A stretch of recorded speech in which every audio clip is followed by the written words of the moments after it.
آج کا ترمیمی ایکٹ یہ اس 26ویں ترمیم میں حکومت کی اپنی آمادگیوں کی نفی نہیں کر رہی. کیا یہ نیا ایکٹ 26ویں ترمیم کی روح کے منافی نہیں ہے؟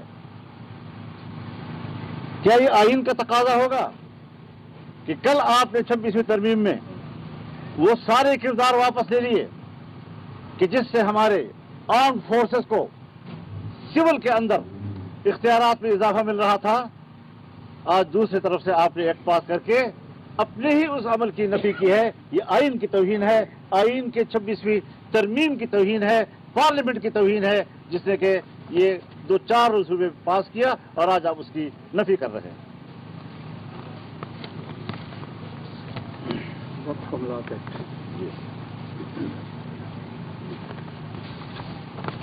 جمعیت علماء اسلام اس سے پہلے بھی اسلام آباد کی حدود تک پاس کیے گئے ایکٹ جس کا تعلق وقف املاک کے ساتھ ہے اس کو غیر شرعی قرار دے چکی ہے. اور یہ صرف جمعیت علماء اسلام کی رائے نہیں بلکہ یہ امت کا اجتماعی رائے ہے. اور اسلامی نظریاتی کونسل اس ایکٹ کے خلاف اپنی رائے دے چکی ہے. آج اسی ایکٹ کے قریب اس کے مماثل ایک ایکٹ ہندوستان میں پاس کیا جا رہا ہے. اس سے آپ اندازہ لگائیں کہ اگر آج وہاں کی گورنمنٹ وہاں کے مسلمانوں کی اربوں ایکڑ پر مشتمل مسلم اوقاف کے خلاف ایک قانون پاس کرنے جا رہی ہے. ہندوستان مسلمان کے جائیدادوں کو جس طرح ہڑپ کرنا چاہتا ہے، ان کے وقف املاک کو جس طرح ہڑپ کرنا چاہتا ہے، پاکستان کی حکومت نے پاکستان کے اندر رہ کر مسلمانوں کے اوقاف کو ہڑپ کرنے کی کوشش کی. کوئی ضمیر ہے کہ اس ضمیر کو ایک دفعہ جھنجھوڑا جائے کہ ہم پاکستان، اسلامی جمہوریہ پاکستان میں اسلامی احکامات کے ساتھ کیا کھلواڑ کر رہے ہیں، اللہ کے دین کے ساتھ کیا مذاق کر رہے ہیں. مبارک ثانی کیس میں سپریم کورٹ نے فیصلے دیے. بالآخر سپریم کورٹ کو اپنے فیصلوں کی اصلاح کرنی پڑی. اسی طریقے سے شادی بیاہ کے معاملات، دوسرے نکاح کے معاملات پر جو سپریم کورٹ کے فیصلے آئے ہیں وہ قطعی طور پر قرآن و سنت کے احکامات کے خلاف ہیں.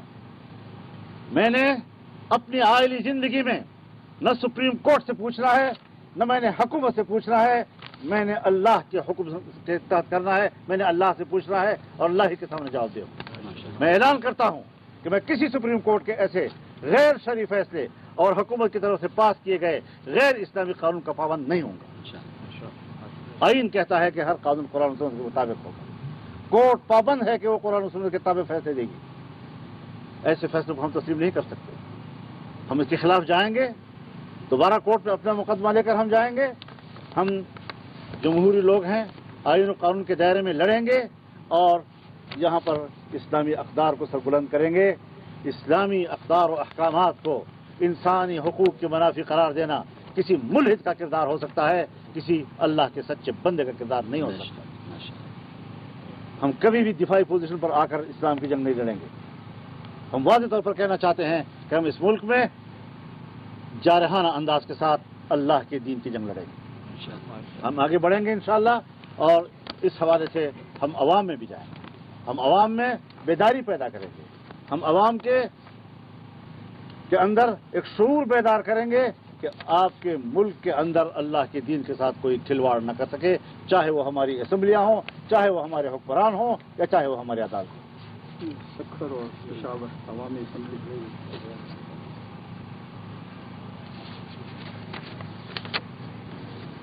اس کے ساتھ ہی ہم انشاءاللہ العزیز 28 नवंबर को सक्खर में बाबुल इस्लाम कॉन्फ्रेंस करेंगे। ये एक अवामी असम्बली होगी। हम 8 दिसंबर को पेशावर में इंशाअल्लाह इसराइल मुर्दाबाद कॉन्फ्रेंस करेंगे। वो भी अवाम की असम्बली होगी और हम मुल्क के अंदर इस किस्म के जो इक़दाम हो रहे हैं उनको उन इज्तिमात में उठाएंगे और एक पूरी तहरीक के तौर पर इंशाअल्लाह हम आगे अपना कदम बढ़ाएंगे। वाखिर दावाना अनिल हम्दुलिल्लाहि रब्बिल आलमीन। मौलाना साहब, आपने कहा है कि 26वीं आईनी तरमीम में अगर आप उनके साथ ताउन न करते तो उन्हें जो 11 लोग भेजे हुए थे उनको भी वो पास करवाना था। अब वो 27वीं आईनी तरमीम लेके आ रहे हैं और उसमें भी उनके पास ऑप्शन है कि वो 11 उनको इस्तेमाल करके पास करवाना। तो आप उसको रोकने के लिए क्या? अभी तक तो तरदीद आ रही है कि कोई 27वीं तरमीम नहीं आ रही। जिस वक्त ये तय हो जाएगा कि वाकई आ रही है तो फिर हम तबसरा करेंगे। आप भी होंगे, हम भी होंगे इंशाअल्लाह। मौलाना साहब, ये बताइए कि अगर आज पार्लियामेंट से ये दहशतगर्दी एक्ट पास होता है तो आपका अगला अमल क्या होगा? इसके खिलाफ जाएंगे, रोकेंगे? जाहिर है जी कि हम तो उस खिलाफ बात करेंगे और बरमला करेंगे और पब्लिक में जाएंगे जी। इस तरीके से तो माशाल्लाह को कबूल न क्यों न करें फिर हम।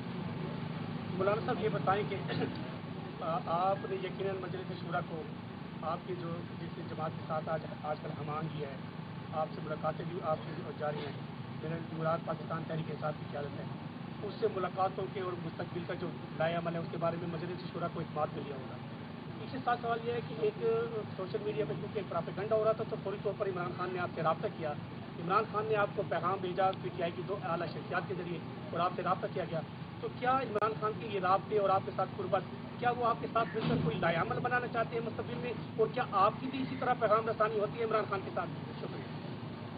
आपके सवाल को ज़रा थोड़ा सा नज़रअंदाज करके, माफ़ी चाहता हूँ, आपके सवाल को नज़रअंदाज करके मैं ये बात कहना चाहूँगा कि यकीनन हम इस ज़रूरत को महसूस करते हैं कि जमीयत उलमा इस्लाम जब अपोजिशन की जमात है और पाकिस्तान तहरीक इंसाफ भी अपोजिशन की जमात है तो कोई पार्टी अपोजिशन नहीं किया करती। अब अगर इस माहौल से हम फ़ायदा उठा सकते हैं, ताल्लुकात के अंदर जो तलखी थी उस तलखियों को हम दूर कर सकते हैं, एक बेहतर माहौल हम पैदा कर सकते हैं, तो हम इससे वो फ़ायदा क्यों नहीं उठाएंगे। इख्तिलाफ पीपल्स पार्टी से भी है, इख्तिलाफ मुस्लिम लीग से भी है, इख्तिलाफ MQM से भी है, इख्तिलाफ नेशनल पार्टी से भी है, लेकिन ताल्लुकात भी हैं, तलखियाँ नहीं हैं। हम तहरीक इंसाफ के साथ इख्तिलाफ के बावजूद अगर तलखियों का खात्मा करके एक नॉर्मल किस्म का जो ताल्लुक़ सियासी जमातों का आपस में होता है वहाँ पर ले आते हैं तो ये मेरे ख्याल में पाकिस्तान की सियासत में एक मुस्बत तब्दीली कहलाएगी। मौलाना साहब, ये बताइएगा कि ये जो एक्ट ज़्यादा दहशतगर्दी वाला पास होने जा रहे हैं, क्या ये उससे पहले मुसद्दे में था जिसको रोका गया, उसमें ख़त्म किया गया? ये उसका मफहूम वहाँ था। अब अगर मफहूम वहाँ से निकाल दिया और ख़ुद उन्होंने आमादी ज़ाहिर की तो क्या उस अपनी आमादी की गिरफ्त नहीं कर रहे? और ये बताइएगा कि अब चूँकि अभी तक हुकूमत की तरफ से वाज़ेह इशारा नहीं मिला लेकिन इस पर काम भी हो रहा है किसी न किसी। अगर ऐसी नौबत आई तो क्या आप दिल्ली हुकूमत की मुखालफत करेंगे?